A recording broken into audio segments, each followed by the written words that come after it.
Assalamualaikum warahmatullahi wabarakatuh. Saya Muhammad Mustami Rahman. Saya di sini akan sedikit menjelaskan beberapa materi singkat dari konsep dasar manajemen dan organisasi, manajer dalam kegiatan manajemen, tanggung jawab sosial dan etika manajemen, dan manajemen sumber daya manusia. Pertama, konsep dasar manajemen. Konsep dasar manajemen memiliki tujuan, yaitu mengetahui dasar manajemen dan mengapa manajemen diperlukan dalam sebuah organisasi bisnis. 2. Mengetahui konsep manajemen secara fungsional. 3.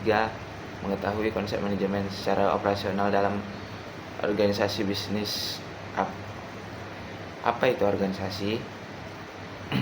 Jadi gini, organisasi adalah sekumpulan orang atau kelompok yang memiliki tujuan tertentu yang berupaya untuk mewujudkan tujuan tersebut melalui kerjasama.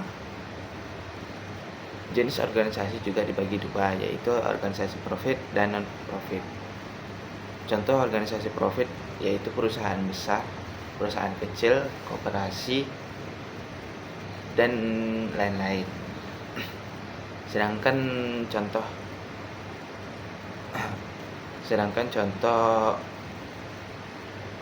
organisasi non-profit yaitu pemerintah pusat, pemerintah daerah, pemerintah kota, lembaga pendidikan negeri, yayasan sosial, dan sebagainya. Sumber daya organisasi berasal dari sumber daya manusia, sumber daya informasi, sumber daya fisik, sumber daya keuangan, sumber daya alam, dan seterusnya. Baiklah, sekarang pengertian manajemen. Manajemen itu sendiri juga dapat diartikan dari beberapa sudut pandang. Pertama, dari manajemen proses, manajemen seni, 3. Manajemen ilmu, dan keempat, manajemen profesi. Fungsi-fungsi manajemen itu apa saja?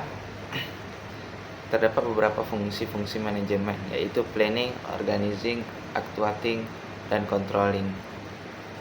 Selanjutnya adalah fungsi operasional dalam manajemen. Fungsi operasional dalam manajemen terdapat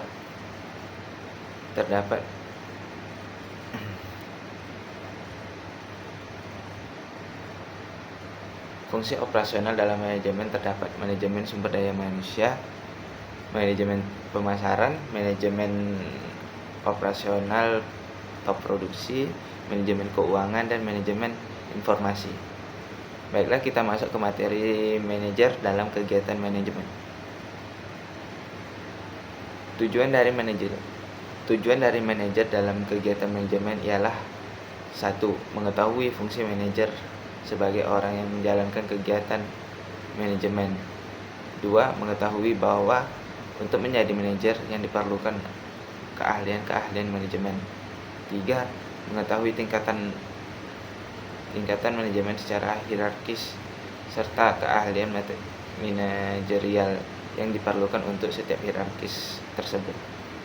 4. Mengetahui manajemen berdasarkan teori dan pengalaman dapat dipandang sebagai sebuah seni sekaligus sains.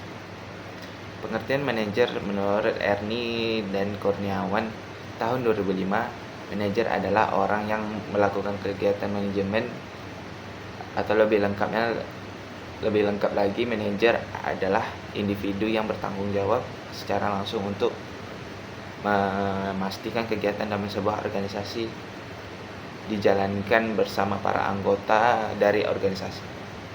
Keahlian manajemen biasanya technical skills, human relation skills, conceptual skills, decision making skills, time management skills.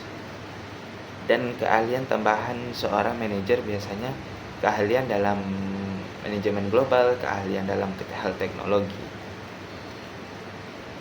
Adapun tingkatan manajemen dari tertinggi hingga terendah. Pertama, tingkatan paling tinggi yaitu manajemen tingkat puncak.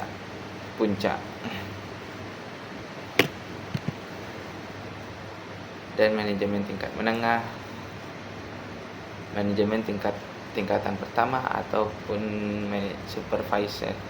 supervisi. Lalu yang paling rendah, manajemen non supervisi. Selanjutnya bab 5, ada tanggung jawab sosial dan etika manajemen. Tanggung jawab sosial perusahaan atau corporate social responsibility adalah bentuk kepedulian perusahaan terhadap lingkungan eksternal perusahaan melalui berbagai kegiatan yang dilakukan dalam rangka penjagaan lingkungan, norma masyarakat, partisipasi pembangunan, serta berbagai bentuk tanggung jawab sosial lainnya.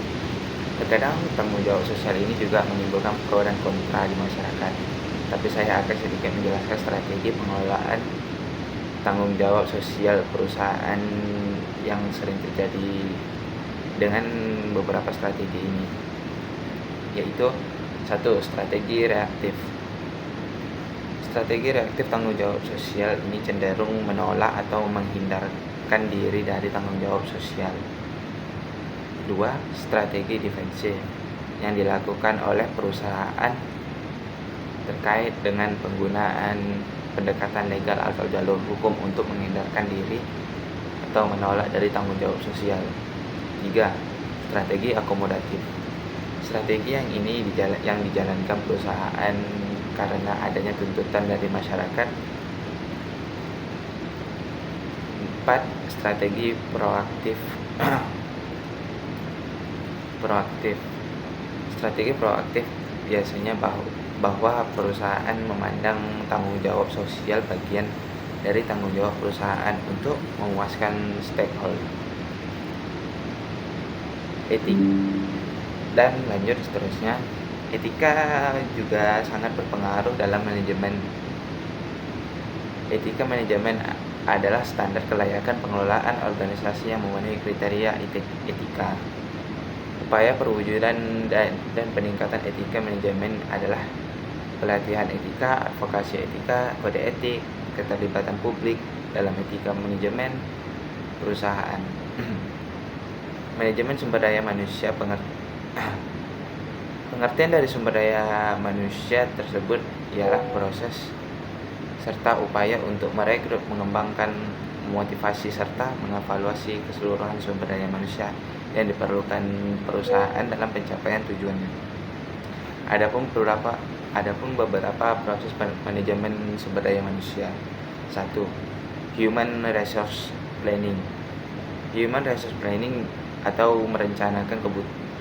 perencanaan ialah merencanakan kebutuhan dan pemanfaatan sumber daya manusia bagi perusahaan.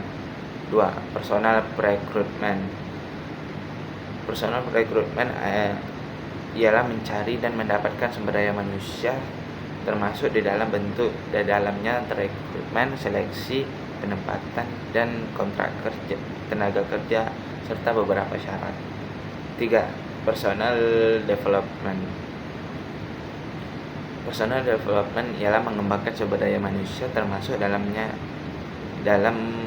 program orientasi tenaga kerja, pendidikan, pelatihan, dan lain-lain. 4. Personal maintenance. Personal maintenance ialah memelihara sumber daya manusia, termasuk di dalamnya pemberian insentif, jaminan kesehatan dan keselamatan tenaga kerja, atau bisa dibilang itu semacam BPJS tenaga kerja, dan pemberian penghargaan dan lain sebagainya.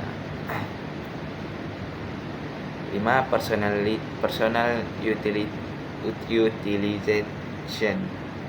Memanfaatkan dan mengoptimalkan sumber daya manusia termasuk di dalamnya, yaitu promosi, demosi, transfer, dan juga separasi. Sekian dari saya. Kemungkinan jika ada kesalahan ataupun salah kata mohon dikoreksi. Dengan ini saya tutup, dengan ini videonya saya sudahi. Assalamualaikum warahmatullahi wabarakatuh. Dadah.